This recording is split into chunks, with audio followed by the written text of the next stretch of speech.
देश को झकझोर देने वाले नीट पेपर लीक मामले और उस पर हुए लाठीचार्ज के खिलाफ छात्रों का गुस्सा शनिवार को भी सातवें आसमान पर रहा। देश के कई राज्यों में सड़क से लेकर चौराहे तक छात्रों का महासंग्राम आज देखने को मिला। कहीं पुलिस के साथ झड़प हुई, आंसू गैस के गोले छोड़े गए और फायरिंग तक की नौबत आई, तो कहीं बारिश के बीच हजारों छात्र सड़कों पर डटे रहे। लेकिन दिन ढलते ढलते सियासत और शिक्षा जगत से एक बड़ी खबर सामने आई। केंद्रीय शिक्षा मंत्री के इस्तीफे के बाद यही उग्र प्रदर्शन अचानक जश्न में तब्दील हो गया। देखिए।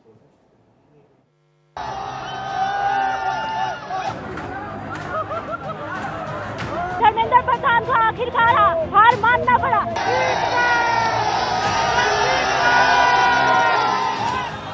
शुरुआत करते हैं बिहार से, जहां बंद के दौरान हालात सबसे ज्यादा तनावपूर्ण रहे। पटना और सिवान के सहित राज्य के 8 जिलों में छात्रों का गुस्सा फूट पड़ा। उग्र प्रदर्शनकारियों ने पुलिस पर जमकर पथराव किया।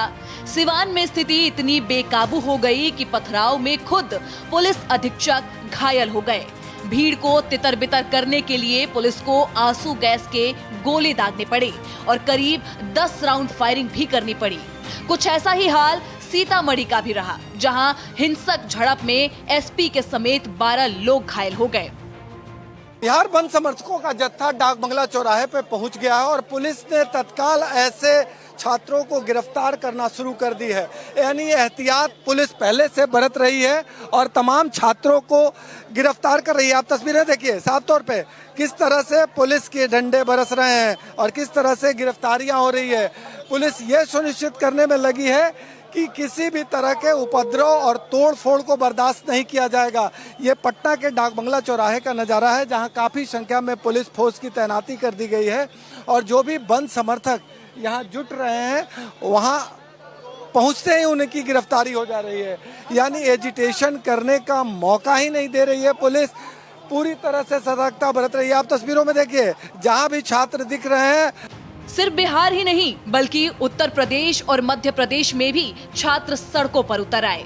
यूपी के प्रयागराज, लखनऊ, सहारनपुर के समेत कई शहरों में जबरदस्त विरोध प्रदर्शन देखने को मिला। खासकर प्रयागराज में मौसम की बेरुखी भी छात्रों के हौसले को नहीं डिगा पाई। भारी बारिश के बावजूद करीब हजारों छात्र सड़कों पर उतर आए और सरकार के खिलाफ नारेबाजी की। वहीं मध्य प्रदेश के भी लगभग 20 शहरों में छात्रों और युवाओं ने जमकर प्रदर्शन किया। हर जगह एक ही मांग थी, पेपर लीक के दोषियों पर कड़ी कार्रवाई और शिक्षा तंत्र में सुधार। आज सुबह से ही प्रयागराज में स्टूडेंट्स में आक्रोश देखने को मिल रहा था और हम देख रहे थे लगातार जो है वो आक्रोश बना हुआ था और सिर्फ एक बात हो रही थी कि धर्मेंद्र प्रधान जो है अपना इस्तीफा दें। और अब जो है धर्मेंद्र प्रधान ने इस्तीफा दे दिया है। कितनी खुशी महसूस कर हमें ना बहुत खुशी महसूस हो रही है, पर अगर वो इस्तीफे के साथ पूरा सिस्टम सही हो जाता ज़्यादा बेटर रहता। तो अब धीमे धीमे हमें लगता है कि अब धीमे धीमे कार्रवाई होगी, पर स्टूडेंट्स की जो सबसे पहली मांग थी कि वो इस्तीफा दे, वो उन्होंने दे दिया। क्या कहेंगे? हाँ, इस्तीफा दे दिया है, उन्होंने बहुत अच्छा किया है, छात्रों के हित में है, इस्तीफा दे दिया है। और आगे भी इनके जो आगे भी मिनिस्टर हैं उनको ध्यान रखना चाहिए इस बात का कि अगर कोई गड़बड़ होगी, कोई मिनिस्टर गलत काम करेगा तो उसको भी इसी तरीके से होगा बाद में। फिर इसलिए अभी वार्निंग है, इस्तीफा मांगा जाएगा। छात्र एकता की इनको पहचान हो गई कि छात्र जब चाहेंगे, जिस मंत्री का चाहेंगे उसका इस्तीफा देना पड़ेगा। अब ये सरकार की मनमानी नहीं चल पाएगी, क्योंकि छात्र अब अपना अधिकार पाने के लिए किसी के दबाव में और किसी के बंटवारे की राजनीति नहीं समझेगा। देखिए, ये प्रयागराज की धरती है। प्रयागराज में जब भी छात्र अंगड़ाई लिया है, जब भी रोड पे निकला है, तब इंकलाब लिखा गया है। लेकिन शाम होते होते इस पूरे आंदोलन की तस्वीर बदल गई। केंद्रीय शिक्षा मंत्री के इस्तीफे की घोषणा के साथ ही देश भर के कई हिस्सों में तनाव और हंगामे की जगह खुशी ने ले ली। जिन सड़कों पर सुबह तक पुलिस और छात्रों के बीच संघर्ष हो रहा था, वहां शाम को युवाओं ने एक दूसरे को लड्डू खिलाकर अपनी जीत का जश्न मनाया। छात्रों का कहना है कि ये उनके लंबे संघर्ष और एकता की पहली बड़ी जीत है। Victory of the power of Andolan, struggle, resistance, resilience. It's a victory of this document, Indian Constitution. Modi has to go ahead respecting this document, respecting the sentiments of these people. Dharmendra Pradhan ने इस्तीफा दे दिया। ये अच्छे झुके हैं, British शासन झुके हैं, तो धर्मेंद्र प्रधान क्या चीज है?